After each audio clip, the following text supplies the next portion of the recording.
نەوەیەکی پێشوەختە کە بەهۆی هەندێ هەڵە و بڕیاری سیاسی و ڕۆتینات و گەندەڵیەوە پلانێکەیە کە گرفتی گەورە بۆ موچە دروسە بێت. ئێمە هەوڵماندا لە ڕێگەی پەرلەمانەوە ئەمە بکەین لە 2 هەفتەی ڕابردووە بۆ ئەوەی تیمی حکوومەت بێ ئەمانەی کە ئێستا لێرەی خەینە بەردەستیان بیخەین بڵێن ئەمە حەل لە بۆی موچە نەبێ. بەڵام ئەوەی هەیە مەترسیەکی گەورەیە و ئەگەر ئەم مەترسیە ئێستا من بۆیە باسیەکەم بۆ ئەوەی سەری مانگ نەوترێ هەرەوە نەپارە هەیە و چی بکەین بۆیە موچە دابەش ناکرێت. بەڵێ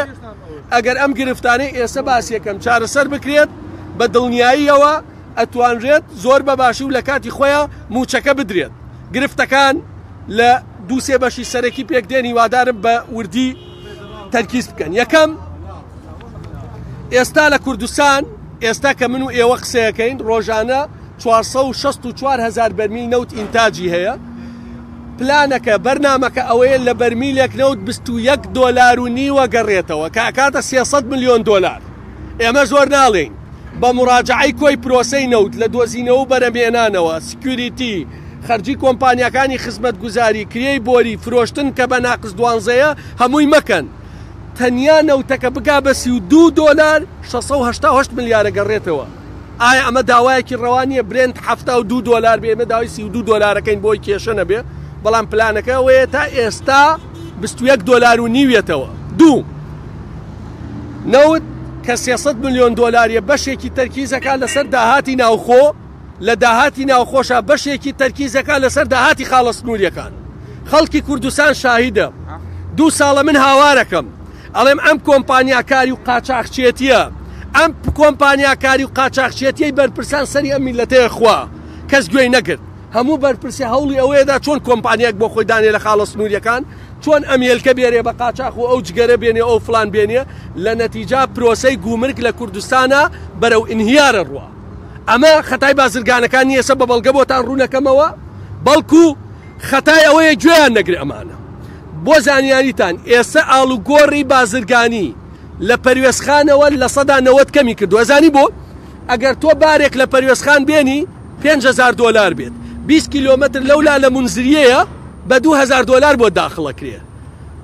لێرە بەرپرسەکان 2 ساڵە هاوارەکەم لە 23/2020 لیژنە دروست کراوە لە هەر خاڵێکی سنووری بە 11 ڕێگە پارە لە خەڵک وەرەگرن بۆی خەڵک ناچار بوو لە نەتیجا بڕوە. بۆ نمونە بۆتانە خوێنمەوە وردەکاری ئاشکراکەم تاوەکو 2019 شتێکەیە پێوتێت تەسریحەی گومرگی حکومەت خۆی کرد هیچ مشکلەی نەبوو. دایان بە 2 کۆمپانیا لەم لا کۆریدۆر لەولا ڕۆژان لە 1 ساڵە 25 ملیۆن دۆلاریان خستە باخەڵیان هیچ ناکەن و بەس ئەیفۆ ڕەفرۆشن. دڵنیایی 25 بۆ 50,000 لەم لاستار لەولا کۆمپانیای دڵنایی ئەمانی 40 ملیۆن دۆلاریان خستە باخەڵیان. مەنەفێس 25 دۆلار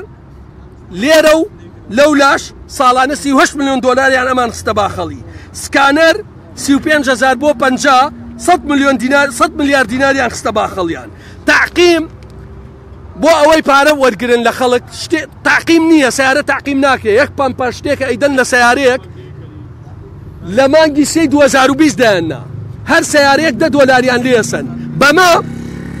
20 ملیۆن دۆلاریان لەم ساڵا بۆ 3 کۆمپانیا کۆ کردەوە. تەنیا لە پەروێزخان 2 ملیار و 400 ملیۆن دیناری لە دەمانگا خستە باخەڵی. تای سیارە چۆن تعقیمەکرێت سیارە چی تعقیمەکرێت. طبعا من بەرپرسی گومرگ پێیوتم بەرپرسی گومرگ ئەڵێ ئاوە بێنی ئەی خۆمەوە بەس بۆ ئەوەی پارە لە خەڵک زیاد بکەن. پشکنینی خۆراک و کاڵا لە 35 بۆ 100,000 100 ملیار دینارەکە 100 ملیار دیناریان دەستکەوتووە کۆمپانیەکان. کۆمپانیای شەو ڕۆژ لە حاجۆمەران 25,000 بۆ هەر حاڵەتێک وەرەگرێ بە ناوی گەشتیاری هیچ نییە. هەمان کۆمپانیایەکی ئێرانیان هێنەوە بۆ هەر ئۆتۆمبیلێکی ترانزیت لە حاجیۆمەران لە باشماخ لە پەروێزخان لەر بارەگوێ 50 دۆلار وەرەگرێ بە ناوی نۆژەنکردنەوە. طبعا ئەمە بەس بۆ کۆکردنەوەی پارەی ئەم ناوانە. هەر سیارەیەک 25 دۆلاری لێ وەرەگیرێ لە حاجیۆمەران سیانوێ سیانەی بڕۆ جادە وێرانە سیانەی چی بەس بۆ ئەوەی هەموو مانگە 500 ملیۆن دینار بدرێ بە یەکێک تریسیانوێ لە خاڵە سنووریەکانی تریش دیانین. کۆمپانیایەکەیە بەست لە برای خەلیلێ ئەگەر باشە بۆ لە هەموو شوێنێ داناندێ بە ناوی ئەنتەرتیکەوە بۆ فەحسێکە بە ناوی مطابقەی شادەی منشا هەر بار هەڵگرێ 700 بۆ 2,000 دۆلاری لێ وەرەگرێ 10,000 حاڵەتکە 10 ملیۆن دۆلارەکە. گۆڕەپانەکان هەر مەسوولە گۆڕەپانێکی پێداوە بۆ نمونە طبعا ئەمەی کاڵم لە برایم خەلیل لەوێ گۆڕەپانی بەیتونەیە باشە بەتون هەیە لە ئیبراهیم خەلیل جگە لە وەرگرتنی پارە لە هەر حاڵەتێ هەر بار هەڵگرێک بە ئیجباری گازوایلی سیارەکەی پێپڕەکە بە دووخات لە ساڵەکە نزیکەی 35 ملیۆن دۆلاری دەسەکەوێت مەسەن لەولا کۆمپانیای ئەستێرەکان و ئاسمانی کوردستانی هەر هاوڵاتیەک 5,000 لێسێنەڕەوە خەبەر وسوڵ یعنی گەی ئەمانە چی کرد ئەم کۆمپانیانە وای کرد هەرچی بازرگانە کوردستان جێبێڵێ من دوێنێ قسەم لەگەڵ برادەرێکا کردووە ئەڵێم کاکە بۆ بارەکەتان لە حاجی وەمەران و باشماخەوە نانێن ئەڵێ کاک عەلی بیمەی تەمینات 52,000 لێ سندم نەقربەڕی 37 لێ سندم کوالێتی 35 لێ سندم تەسیحاتی گومرگی 25 لێ سندم سیانە 30,000 لێ سندم ڕەسیدی کۆمپانیای پەلەوەری 155,000 لێ سندم ڕێگە نادێ بارەکەمە 100 کێشە ئەچم لە منزریەوە ێنم نیوەی قیمەتمدا ئێ باشە کە گوێ ناگری گومرگ سەری مانگیش ئەڵێن پارە نییە بۆ موچە بۆ ئەمانەیەمە حەلمان خستۆتە ڕوو کۆمەڵی مەوادیان قەدەقە کردووە بەس بۆی بە قاچاق بێ خورما بۆ قەدەقەیە کوردستان خورمای زۆرە هەرچی خورما بە قاچاقیە نیلکە بۆ قەدەقەیە بۆ ئەوەی بە قاچاق بێ هەرچی مەوادە لە 195 جگەرەی کوردستان بە قاچاقی داهاتی گومرگ نامێنێ واتە کۆمپانیاکاری و قاچاقچێتی کوردستان ئینتیار پێەکە لەولاش گومرگەکان بەدەست حەشتی شعبیەوە تەسیحەی گومرگی جێبەجێ ناکەم بەکەمتر بۆ داخڵەکە 40 تەن بارەکەی چی ئێ باشە لەبەر ئەوەی وەزیر هەبووە وەزیر بەرپرسی حکومەت هەبووە لە 2010 کە کوالێتی کۆنتترۆڵی دا بە کۆمپانیایەک بۆ نمونە لە پەروێزخان لە 150 لە یەکیان وەرەگە 14 لە یەکیان وەرەگە بێەوەی هیچ شتێبکە لە 129 خاتە باقەڵی کە ماگانە 150 میلیارد دینارە خاڵس نووریەکان لە نەتیجا بوون بە دەرگایەکی گەورەی گەندەڵی سەری ئەم خەڵکەیە خوا فکرەی من ئەوەیە ئەبێ کۆمەڵی قەراراتی خێرا دەرکرێ بۆم خاڵس نووریانە و ڕێک بکرێت لە کۆمپانیاکان لەوەی کە ئەم قەدەقەکردنە لە ڕاگررتنی قاچاقی پیاچوونەوە بە تەسیحەی گومرگی ئەگەرنا لە منی وەرگرن خاڵس نووریەکانی کوردستان ئینیارەکەن باجەکەی مەسول نایدا ئەوان ڕێگایکی تری گەندەڵیە دۆزنەوە عەرز داگیرەکەن هیچ مشکلیان نییە کۆمپانیای تری نەوتی دانێن باجەکەی خەڵکی کوردستانەیدا خاڵێکی کە ئەوەیە بەداخەوە جا سیاسیە حزبیە ئیتیفاقە یاسای چاکساسی ناچێتە بواری جێبەجێکردنەوە بەڕێزان تاوەکو ئێسا یەک خانە نشینی نایاسایی ئەوانەی کە بە پلەی عەمید و عەقید و لیوا و چی ڕانەگیراوە 1169 وەزیر و بریکاری وەزیر و تایبەت و باڵا نۆمانگە ناوەکانیان جاکراوەتەوە ڕانەگیراوە ئەمە هەموو خاڵەکانی تر بۆ شەیدی سەنگەر بۆ کەمەندامی سەنگەر فەیکەکانیش دیارە چی ئێک باشە کاتێک کە تۆ هەرچی زەوی نایە بەدرێتە بەرپرسی حزبی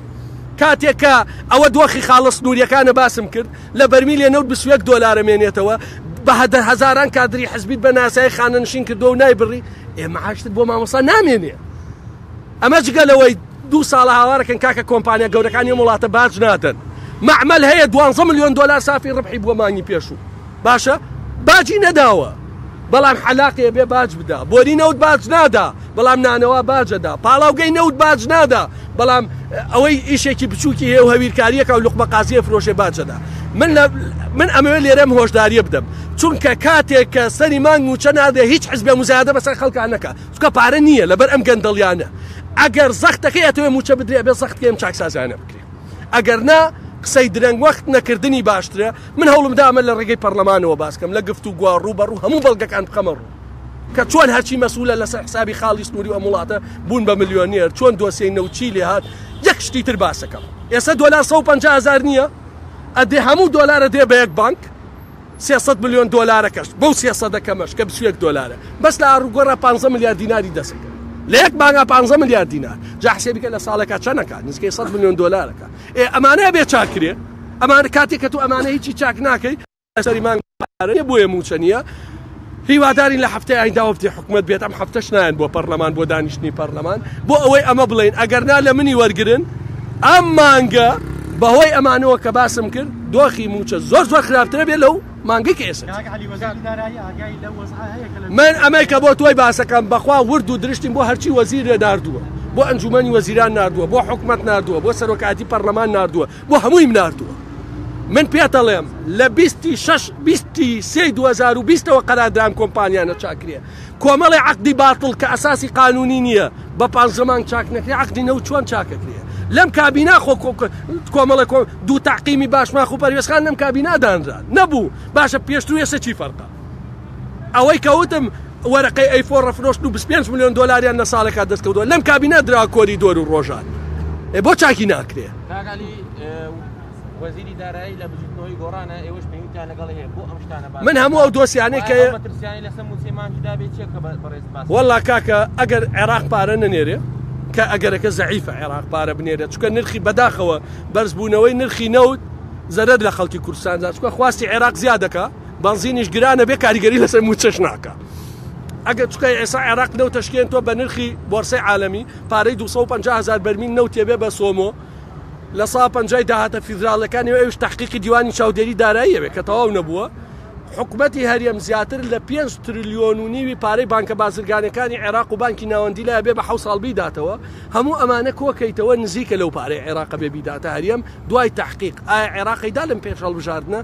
حل ئەمەیە کە باسم کرد حل پشتبەستن نییە بە عێراق بەداخەوە وەفدی هەریەم 20 جار چوون بۆ بەخا پارەی دنیایان سەرف کرد بەڵام ئامادەنین تحقیقن لەو خاڵە سنووریانە بکەن کە بەدەستکوانە بۆ لەبەرەوە شەریکن بۆچی مەترسی لەسەر موسێمانجیدا هاتووە لەبەر ئەوەی کاکە من پێم وتی ئەوە داهاتی باشماخ پەروێزخانم بۆ عەرز کردی وانە ئەمجا پارتی باوەڕ ناکاڵ یەکێتی داهاتەکە ناگەڕێتەوە ئەوجا ئەویش ئەوەدا ئەوجا لە نجای کێ قوربانیەکەدا خەڵک قوربانیەکەدا من پێتەڵم کاکە بڕۆن تحقیقکەن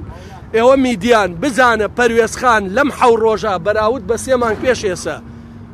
لە 190 جوڵەی بازرگانی کەمی کردویان نەیکردووە کردوێتی لەبەر ئەمانە بوو هاوارمان کرد گوێیان نەگرت بزانە باشماخ لە 700 سیارەوە نەبووتە این تەمان کاریگەری لەسەر حاجی ئۆمەرانیشەکە دڵنیا بە لە مستەقبەلشە کاریگەری لەسەر برایم خەلیلەکە خۆخاڵێم هەموو پارە نادەم ئەچم لە ئەم قەسرەوە یێنم بۆیە ئەم هۆشداریم لا گرنگ بوو هیوادار من پەیامەوە خۆی گەشت